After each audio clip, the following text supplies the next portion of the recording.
Messi on the turn, options either side. Lionel Messi! There's your goal! There's more history! There's the magic man again! আলজেরিয়ার বিপক্ষে মেসির hat trick করার সময় কেমন ছিল ধারাভাষ্যকারের অবস্থা? সে সময় লাফিয়ে উঠে একই কাণ্ড করলেন ধারাভাষ্যকার। বিস্তারিত দেখুন পুরো ভিডিওতে।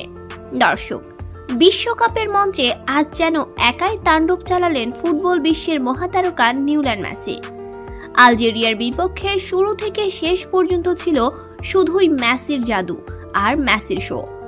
ম্যাচের 17তম মিনিটে ডি বক্সের বাইরে থেকে দুর্দান্ত এক শটে প্রথম গোল করেন মেসি।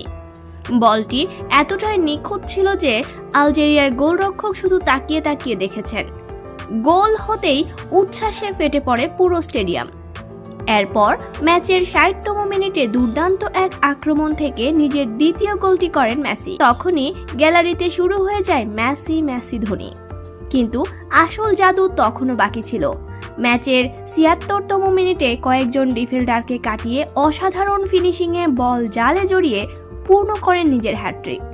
আর হ্যাট্রিক হতেই আনন্দে আত্মহারা হয়ে পড়েন আর্জেন্টাইন সমর্থকরা।